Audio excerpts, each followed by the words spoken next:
Hello and welcome to this edition of the Golf Channel podcast with Rex and Lav. Apologies for the nasally voice. I'm indeed beset with cold symptoms. Rex, we somehow have a lot of things to get to this week. Short topics, and then we'll get into some fun personal stuff towards the end. I want to start where we seemingly have started many podcasts over the past 10 years. That is optimism surrounding Tiger Woods. You know it's mid-December at the tail end of the golf year when you're analyzing Tiger's gait. That's exactly what I found myself doing. Tiger was videoed walking and caddying for his son Charlie at the Nota Begay III Junior Golf National Championship, where, by the way, Charlie shot rounds of 73, 74, 68 to finish T17, his age 14, 15 age group. This follows Tiger Woods' caddying. Stuart Singh telling our buddy George Severikis last week that Tiger is in, quote, go mode for what it is uncertain.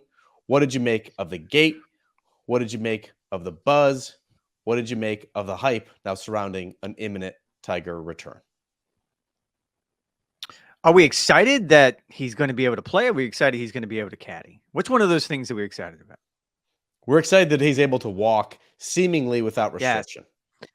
Yes. I agree with you. I was more impressed with what I saw clearly with him caddying for Charlie than I did. He didn't look great in the grainy videos that we got from Mexico last week. He was up walking around that golf course looking at things.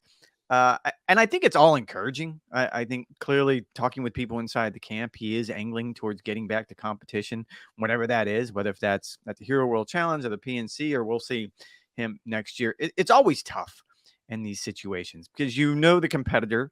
We know what he's done. His track record is really, really clear on this one. Like, he has decided that, okay, I'm going to fight my way back. And again, I got out of the Tiger doubting business a long time ago. In this particular case, I would caution against what's the rush. Like, he doesn't necessarily need to rush back to make the folks at Hero happy. They're perfectly happy with that event. They're perfectly happy with the field they get. They're perfectly happy with Tiger just being on property and driving around and being the host with the most. The PNC seems the obvious choice, and so that one I'm pretty. What was our colleague Todd Lewis? He followed up with another tweet. What was that tweet last week? I mean, there was a severe hedge on Tilu's part. It went from "don't be surprised" to now it's something along the lines of "I don't know whether."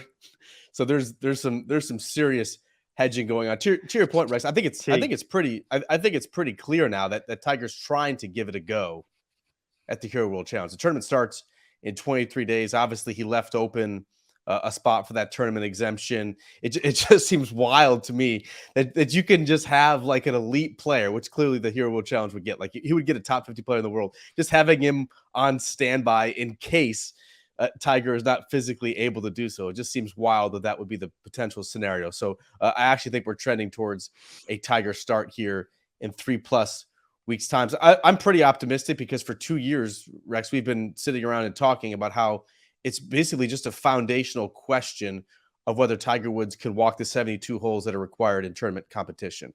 And so he just did it while carrying a golf bag for his son. That part seems to be much better after undergoing the ankle surgery in late April.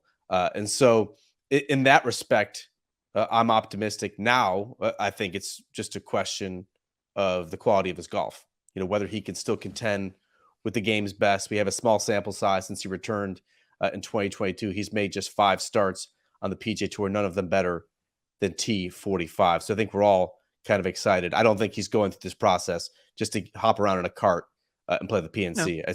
It's pretty obvious he's trying to play 72-hole tournament golf. Well, and there is the possibility that we couldn't, the next time we see him competing will be January 9th, I think it's the first TGL event. And that seems to be a pretty good landing spot. I'm hearing rumors that he'll probably won't play that first week. So fast forward that 2 weeks. So January 16th is probably the first time, is the possibility, the first time we can see him. It's always a good sign when we're at least having these conversations. It seems like that this is just the rite of fall. The way it works out, you start putting up Christmas decorations the day after Halloween. You take them down apparently on Christmas Day, which seems like just an animalistic thing to do. I'm not quite sure what kind of lunatic would do that. And we talk about Tiger Woods possibly playing the Hero, the PNC, fill in the gap. I'm over it. I'm over it, Rex. We put up the. You're over Christmas. You're over Tiger. No, I'm not over Tiger after the year we've had. I think we could all use a little bit of diversion in early December. I haven't seen Tiger Woods play competitive golf. No, I'm over Christmas by that point. We put up our On decorations Christmas on afternoon, you Sunday. take Yes. down those Yes. decorations. Yep. We put up the Christmas decorations on Sunday, November 5th. It gets us in the spirit. We start watching Hallmark. We start listening to Christmas music. We start making Christmas cookies. Cam start making his list for Santa. It's all great.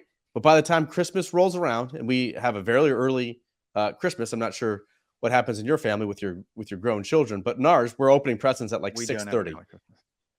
It is absolutely brutal. We're making breakfast, and so we're basically done by 9 or 10 o'clock. The kids, thank God, still nap, and so when they go down for a nap at 12 or 1, like, oh yeah, that thing is getting torn down. I'm over it. It's time to move on. There's other things to look forward to with New Year's Eve Grinch. and New Year's Jesus. Day. Rex, let's switch topics to TGL, which you brought up. First, want to start with John Rahm and the news there. Internet sleuths noticed that Rahm had been scrubbed from all of TGL's social media channels as well as the website, and then he confirmed the news that he had dropped out of the new tech-infused league that will start in early January. I want to read the statement from John Rahm. Quote, "While I still think it's a great opportunity right now, it will require a level of commitment that I can't offer. Best of luck to everyone involved, and may the best team win." You buying that? I will say this, like, and I'm kind of amazed at how this blew up on Twitter, that the idea that he's not going to play in the first season of TGL, which was essentially the statement that both he and the TGL made, blew up into just everyone made the immediate leap to, oh, John Rahm's going to live golf, which may or may not be true. I'm not going to sit here and pretend like I know one way or the other. His name continues to come up. He continues to be someone that clearly live golf, and the PIF is interested in. The way I read both statements from Rahm and the TGL is kind of what we know about John Rahm. You and I both were there at Eastlake, I think 2 years ago, when he was kind of told what the designated event schedule was going to look like this season. And you and I both remember that reaction to, I have to play all of them. And he has a very, very clear schedule in his mind that he wants to play. Keep in mind, he's having to also maintain his commitment on the European Tour as well as the PGA Tour. He's having to play in designated events, majors, everything else that goes along to that. And he likes being at home. We know this about John Rahm. The way I read both of those statements is that just doesn't fit into my schedule, at least not next year. He's got a young family. I don't think we can ignore the fact that this stadium that TGL is building is in South Florida and he lives in Arizona. All of these things factor into it. I didn't make the leap that everyone else seemed to make, but I do think it's interesting. Rory McIlroy spoke with the media on Monday in Boston, and that was one of the very first questions he was asked about the idea about John going to live. I don't know if there's anything there, but when it comes to live, I've always learned where there's smoke, there's fire. And just buttoning that up, Rory said he'd be, quote, very, very surprised if John Rahm did make the leap to live in 2024 after just talking to him a couple of days ago. I'm with you. I think there's a couple things here, and it's certainly a first world problem. Like, he'd be flying net jets from his home in Scottsdale to South Florida. It's not a huge grind. It would be probably 3 or 4 weeks of commitment on Monday. I think it's more to John Rahm's skepticism. Like, John Rahm did not participate in the Netflix series Full Swing because he didn't want the time constraints. He didn't want the demands. He didn't want the intrusion. He's pulled now out of season 1 of the TGL League as well. He is, I think, patient and prioritizes the right things in his life. He's clearly figured it out, Rex, of, I play my best at the major championships. What do I need to do throughout the year in order to do so? If he thinks skipping out for 3 or 4 weeks during the springtime is like I get him ready for his Masters title defense, then that's clearly what he's going to do. My big question, Rex, is why isn't this thing in the fall? We're basically running the TGL season from early January until mid or late March. There's still going to be football going on until mid-February. And then you have the run-up to March Madness on the college basketball side. What is there from keeping this TGL league from launching on Tuesdays in the fall? There'll be no conflicts with football. You have downtime with all the stars. And I think it'd just be an easier get for everybody during what is a sleepy time of the year. I think the easiest answer there is content. So if you look at, this is going to be an ESPN product, and they clearly had a window that they needed to fill that content. They wouldn't have gone after TGL if they didn't feel like, if it's in the middle of something where they have a full slate, they would not have made that push.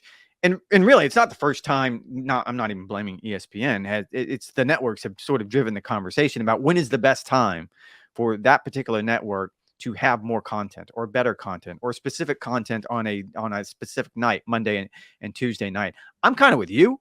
I don't know why you wouldn't do it in the fall. I don't know why you wouldn't do it late in the summer, whatever the case may be. Maybe you build it towards the Tour Championship. There's a bunch of different ways I've thought about this in my mind. And the easiest, obvious answer is because of the networks want the content at this specific time. Second point on TGL for this week, Rex, is Rory met with the media on Monday to promote his new Boston team. And he made the point, bringing up Live Golf, that Live is sort of caught in this competitive no man's land where they either didn't innovate enough and stray from the traditional format of PGA Tour golf, and that hasn't resonated with fans, or they've innovated too much and thus become subject to the OWGR denying their request for world ranking points from what traditional golf is. Rory's point was that TGL should be successful, not just because of the backing and the number of players they have, high quality players on the PGA Tour, but this is so far removed from what golf fans know that golf is, that it's additive to the whole ecosystem of golf. No one's confusing this for serious or real golf. It's basically simulator golf on steroids with some really cool technological advances. Are you buying that argument? And do you think this actually has staying power? Are you still kind of like me where you're in wait and see mode? Yeah, he seems to have talked himself into a corner on that one. Well, maybe Live Golf is too far out there, and maybe we're not far enough out there. I think I see what he's saying. I'm kind of with you, still wait and see mode. And we've talked about this in recent weeks because this is not about the competition anymore. On the PGA Tour, even Live Golf, we can sit and say, well, no. It's got to be the purity of the competition, and that if you have players that don't want to show their personality, they don't feel like they're entertainment products, then that's just the way it's going to be. This can't be that. This has to be 100% entertainment. This has to be WWE. This has to be Tiger Woods throwing a chair at Rory McIlroy in the middle of a match. I know that's extreme, but you get what I'm saying. Like, this has to be Monday Night Raw, whatever the case may be. This has to be completely different. So I see it from his perspective that they're not trying to dovetail with whatever the traditional 72-hole tournament is that the PGA Tour and every other professional tour has. They're trying to find a new niche. I like the idea. I like the concept. When you start looking at, they just made an announcement this week about they're going to have a shot clock. They're going to have a referee. They're going to have timeouts in between each of the shots. They're going to be doing 2 matches per session. I like all of those things. Like, all of those things have the potential to move the competition along, which we can all agree that sometimes it gets too slow on the PGA Tour. And it also gives you an opportunity to see that personality. Like, that's what you want to see. There's going to be 40 seconds between shots. And what I want to see is Rory talking trash to Tiger and Tiger talking trash back, maybe getting a little aggravated, maybe getting a little chippy. That's what we all want to see. If they can produce that, then I'm with Rory. I think it is going to be successful. I don't know that they have 100% participation in the personalities that they need to make sure that all 20, I'm going to do the math wrong, 26 players, 28 players are going to be on board and to be happy talking trash in that element. Yeah, I do think it has potential. It might not be for me, and that's okay. I think it's mostly for a younger demographic. It might be for non-sports fans. They're clearly incorporating elements from other sports, whether it's the timeouts or whether it's the shot clock, to try and appeal that way. Obviously, it's going to be big for the gambling degenerates who want to get in some action on Monday or Tuesday night as well. Just because it might not be for me, might not be. I don't understand it. I am going to cover the first one as you are, just to get a better grasp of it, and then we will be able to break it down, I think, more fully. I do agree with him in the sense that this is additive to the entire ecosystem. It's not PGA Tour golf. It's not pretending to be PGA Tour. If it's not as serious or as important or as consequential as PGA Tour golf.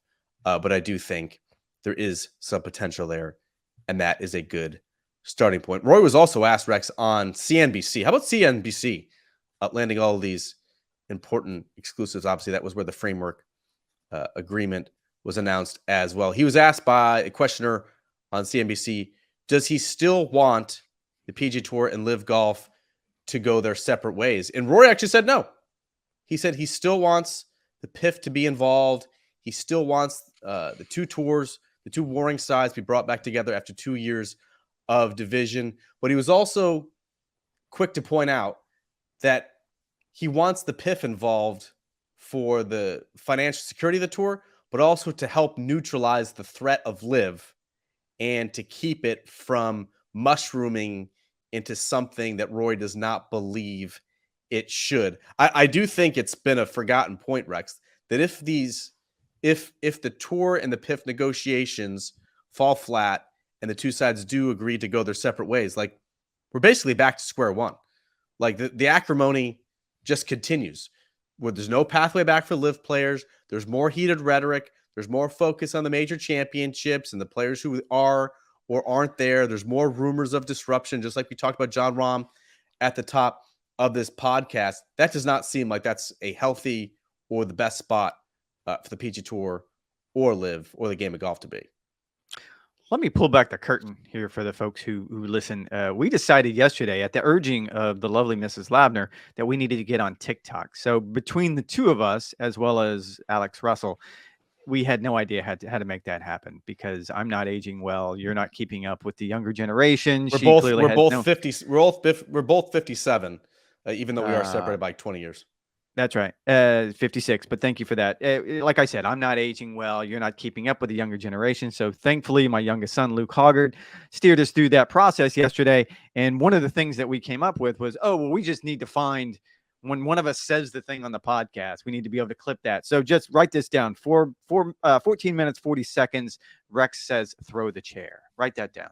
14:40. WWE. Clearly, you're a big Vince McMahon fan. I'm not. I was when I was a kid. Were you not? Huge Trish Stratus fan myself. Yep. Oh yeah, like Cena, the whole night. Come on, like you have to love all that stuff. I found it fascinating that what Rory said on Monday in Boston was very much what I heard a couple weeks ago at Doral from a lot of different Live players, which is they may not like the two sides coming together, but if we can find any kind of middle ground, which at least this is encouraging the way I look at it. If you can find any kind of middle ground, we can all agree that professional golf is not at its best position when it's fractured. If you don't have the best players playing against each other in the biggest events, then that's bad for golf. We can all agree with that. And I think that's what Rory got across. And I do think it's interesting because that's what both sides can point to and be like, okay, at least we're moving towards that. Let's hope we get somewhere in there. The idea that he said the quiet thing out loud and said that, we're getting rid of a threat. I mean, Monahan has said that from the very beginning. It's obvious that's what's going on here. This quote unquote irrational threat need to be handled some way. That all being said, I'm still less convinced now than I ever was that the PIF and the PGA Tour can come to some sort of agreement. Again, this is a multi-billion-dollar deal, and that comes with all kinds of weird complexities and problems and things you need to talk out and things you need to give the other side and take from the other side. And on top of that, you're adding in the idea that somehow these two entities, which clearly don't like each other on many, many levels, have to find a way to play nice together. So it's so nuanced that I'm finding it harder and harder to wrap my mind around the idea that they can come to some sort of understanding. Now, I said this last week. I think I was on our friend Jason Sobel show on XM Radio, and I said that at the end of the day, I truly believe the PIF will give the best offer to the PGA Tour because they can. Because Fenway Sports, which is, the rumored leader in the clubhouse, according to numerous sources on social media, they can give billions of dollars as well, but they want a very, very quick return on that $1 billion or $2 billion investment. Whereas the PIF isn't going to want, at least not an immediate return. Eventually, they want to get some sort of that money back, I'm sure, but they don't want an immediate return. I just don't know how that can happen in the universe where we are right now.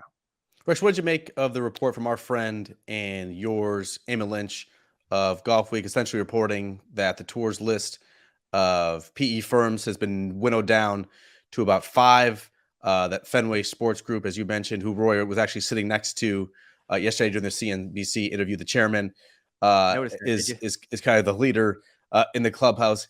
That story essentially painted the picture that the tour is securing investment from these other companies, and then the PIF can come in after the fact and kind of see if there's room and opportunity for them too. Is that the same read that you have, and what did you make of that particular story?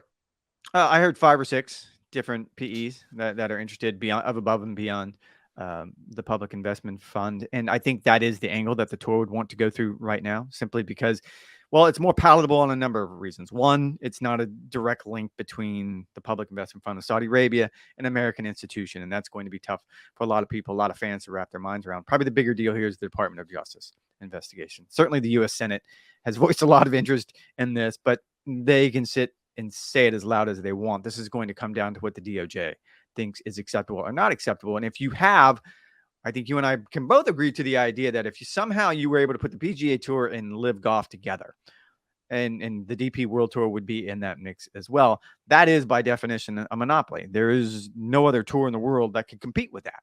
And so the DOJ is going to have an issue with that. If somehow you can make that more palatable, if you have a group like Fenway Sports or one of the other PEs involved, I think at least that gives it a glimmer of hope that this could happen. Because as it stands right now, I think it's going to be difficult, not only for the two sides to come together, but for the regulators to agree that this is something that they're going to allow to happen. But do you really think that Yasser Al-Rumayyan, who clearly has grand aspirations, nailed it, and wants a seat at the table, do you think he'd really be okay with the PIF being a minority investor in this new PGA Tour enterprises, or would he need to be a majority investor with much of the power in kind of a 75-25 split between the PIF and the other PEs?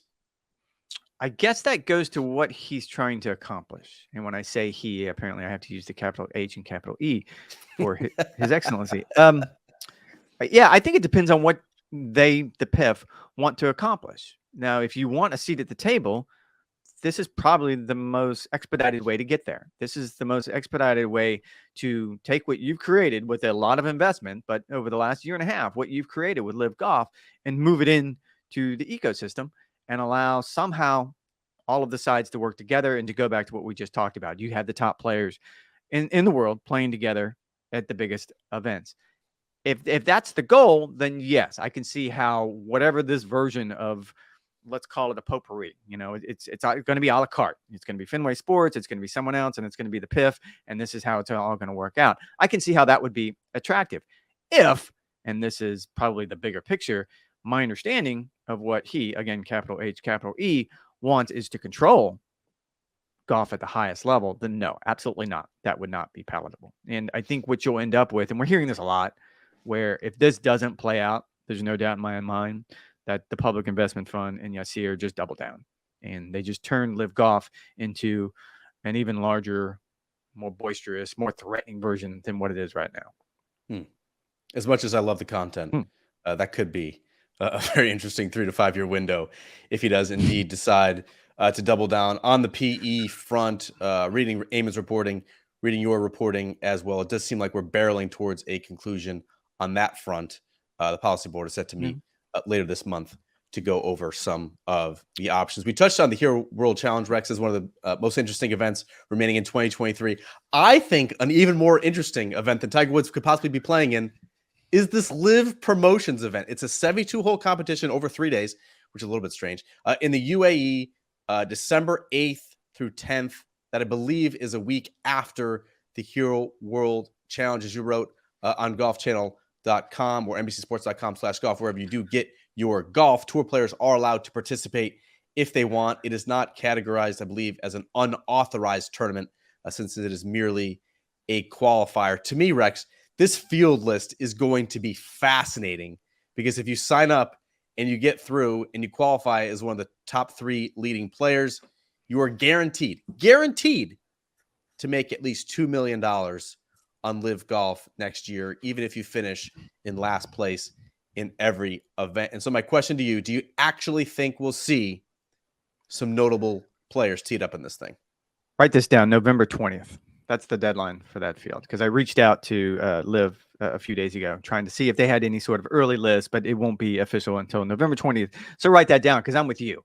It's going to be fascinating. I talked to one tour player who is signed up and plans on going, and the idea being he didn't want to be identified as of right now. Obviously, it'll become clear when that field is public. Unfortunately, he's about to be.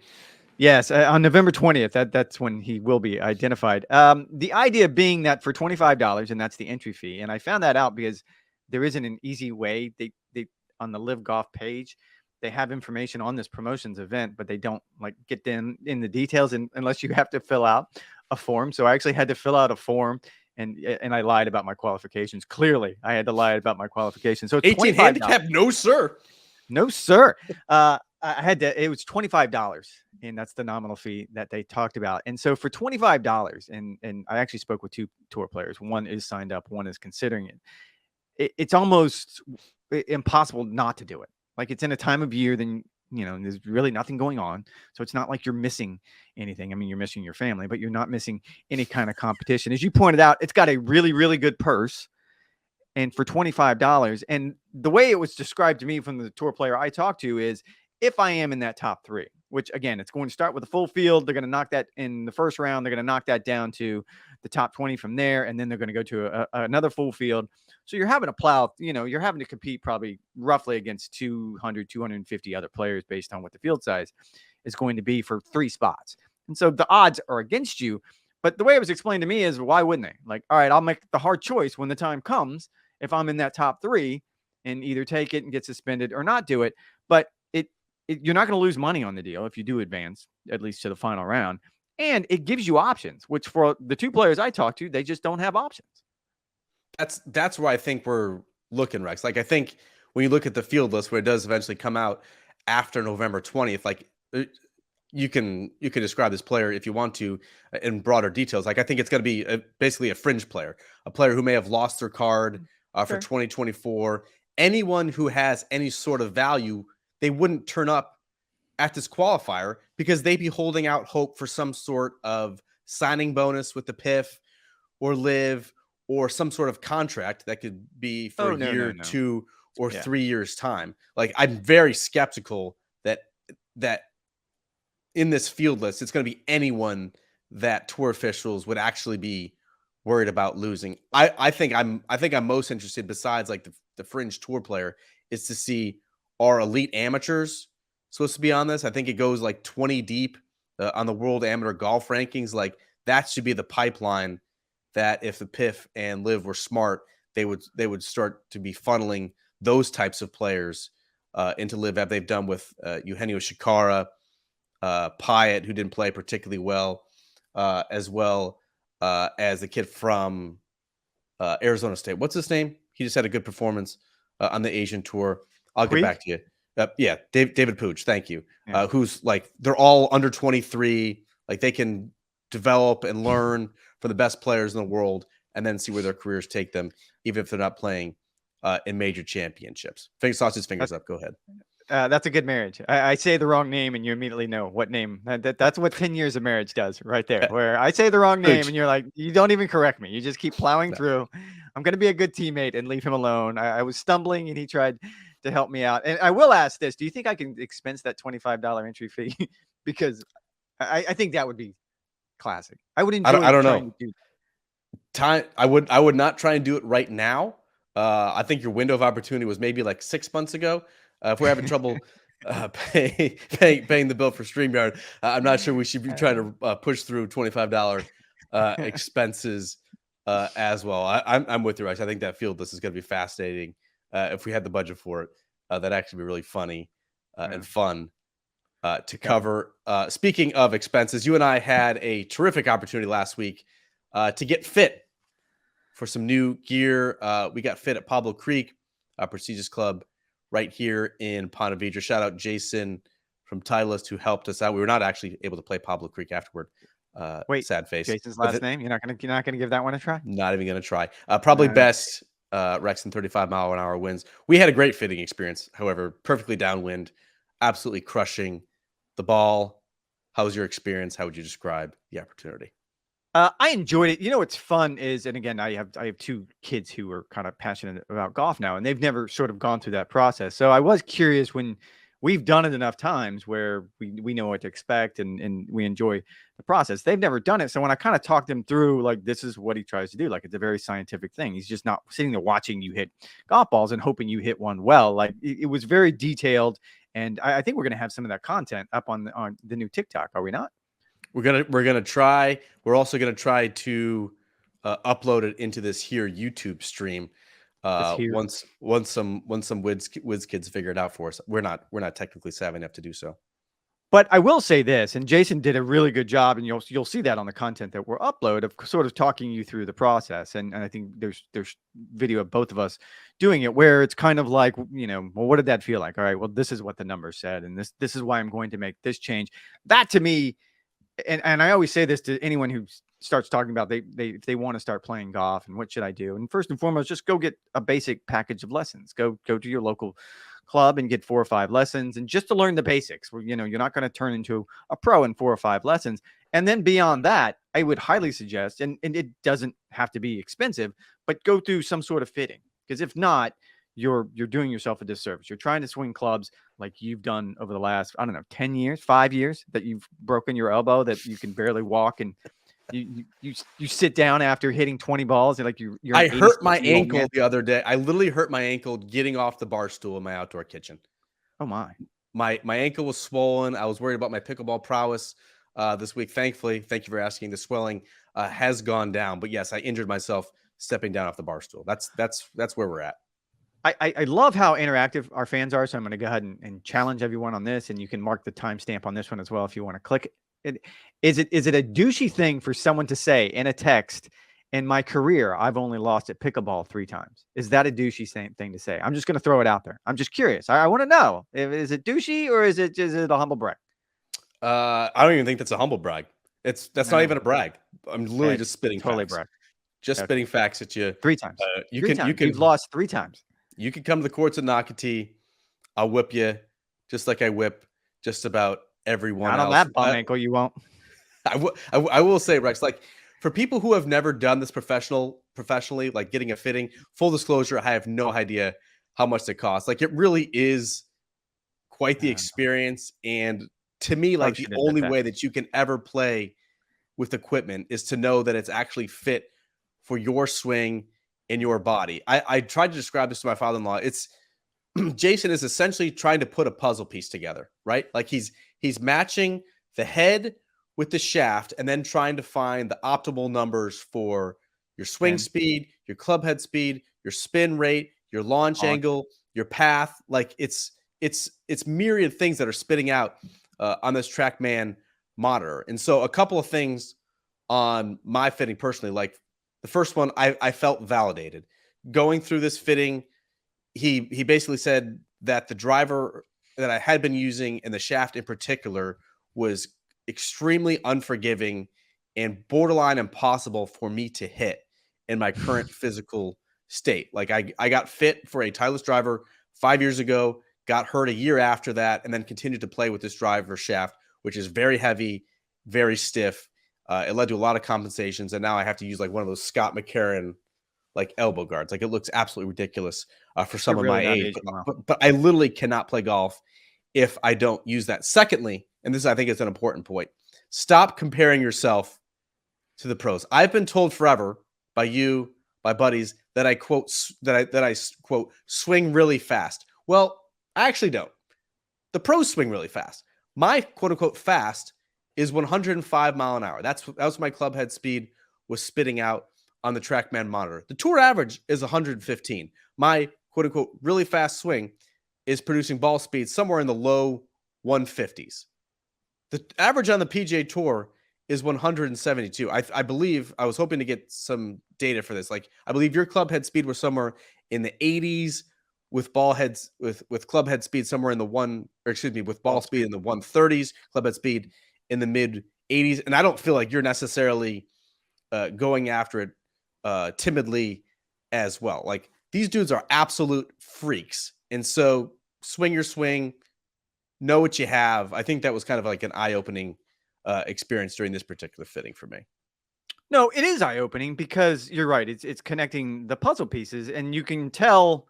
And there was a gentleman getting fit before you and I started working with Jason, and I was kind of watching him. And it was an older gentleman, and he was having a hard time getting the ball airborne. And I'm thinking, man, I don't know how you can fit someone when those are the limitations, right? And you talk about swing your swing, but if you can't do that, because even at some point, and it happened with you, because you kind of got into with the 3-wood, you just kept hitting ball after ball after ball after ball.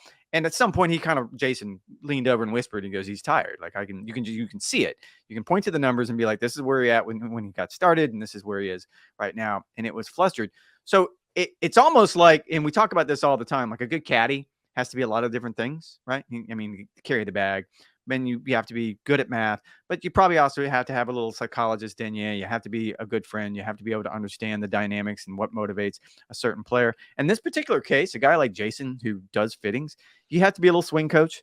You have to be a little bit of a golf nerd. You have to be able to understand exactly all those numbers that you just spit out at the crowd, where you start working your way through all of these things, where dynamic loft and swing path and face rotation and everything else. You have to be able to put all these things together to, at the end of the day, when you and I both walked away from this fitting, I think both of us are really excited to get whatever they send our way, because we feel like that these are going to be perfect for us. I keep refreshing my email, hoping for an update on the shipping status. Friends of the podcast will remember that in my last competitive round, it was not very competitive at all. I ended up losing 14 balls, was screaming in agony because of my elbow. And so I feel like I'm at rock bottom. And so if this club can get me back on the right path, I will be forever grateful. Thanks, Titleist. And thank you, Jason. Rex, we're going to end this podcast, What's on the Grill, as we typically do. The Sharks are circling. The sponsors, they want in. And so we're going to give them exactly what they want. First, I do want to shout out Nora Costi. It's a sushi joint in Jacksonville. I went there for our 10-year anniversary with my beautiful wife, Amy, last week. We did something called the, I'm probably going to butcher this pronunciation, omakase room. Apparently, like omakase is it's like a standard thing. Anywho, it was 17 courses, and each bite of sushi was absolutely to die for. And so if you want some terrific sushi, go to Norikasi. I washed those down with some Japanese old fashions. Fantastic experience. Can't wait to go back. This is a big week for me, Rex, personally. I'm turkey prepping for Friendsgiving. Pre-gaming? We have that next Friday. No, not pre-gaming, prepping. I'm doing recipes. I'm trying out how the workhorse is going to run for this. I'm trying to get an exact timetable of what's going to happen. I'll get into that in a little bit. How about you? What do you have on the grill? What are you working up this week? Last week I did ribs, which I hadn't done in a while, and they were very good. But this how'd it turn out? I didn't get a snappy chat. It did not. I had a lot of things going on. Well, it was Saturday, and there was a lot of football going on, and I got started late, and then the Live Golf Promotions event story that you and I just talked about kind of broke, and so I started getting text messages from the folks on the desk. Thank you, Harris Chang, for giving me the heads up. So I was trying to juggle a lot of different things, so I couldn't snappy chat you. They turned out really well. I have a request from my family to do Mongolian barbecue, so I think I'm going to try to do that this weekend. And then on Monday, you and I hold on. Let's put a pin in that. How you planning that? That's heavily marinated. Then I'm guessing you're going to throw it down on Blackstone. It's very much like stir fry, but I've just started going down the rabbit hole, so we'll let you know how that plays out. How about your Thanksgiving plans, Rex? Are you making plans? I just picked up some Meat Church baptism brine. Obviously, you have to brine a turkey. Don't be foolish. I always spatchcock it to help it cook quicker and more evenly. So for the Friendsgiving, thank you for asking. We're going to be trying to work with like a Creole butter flavor profile. And so I'm going with like Tony Sashrin's, is that how you pronounce it? The Creole butter injection.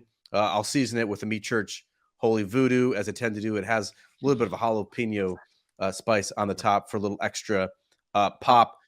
How I'm going to try and run it on the workhorse is smoking it at 250 for about the first hour. Try and get it as smoky as possible while still trying to burn a clean fire, and then open it up a little bit, try and get it to 300 and crisp up the skin a little bit. Folks, you have to pull your turkeys at 155 in the breast. No more of this 165. I know what the USDA says. Trust me, it will carry over cook, especially if you're cooking at a higher temperature. At the top end of the value, you have to go 158 and no more. I pull it at 155. It is as juicy and as flavorful as turkey can possibly be. We'll be back in the pod next week to see how the trial run goes. Again, Friendsgiving is next Friday. Pod. Special a lot of pressure. location, Oh, no. pod. We're getting to that. So that was what's on the grill for this week. Rex, a very special pod on Monday. Let the viewers and listeners know exactly what we got planned. We'll be doing it from Southern Soul Barbecue in St. Simon's Island. Davis Love III will be joining us. And the hook was when I texted him, he said, yeah, what are we going to talk about? And I said, well, we'll do a little bit of golf, but more we just want to talk barbecue. So my original thought was to actually do it in the smokehouse at Southern Soul Barbecue. If you guys have never been there, this is a legendary spot. They've grown a little bit over the last few years. I had a chance to talk with the co-owner along with Davis Love, Harrison Sapp. He's sort of the pit master there.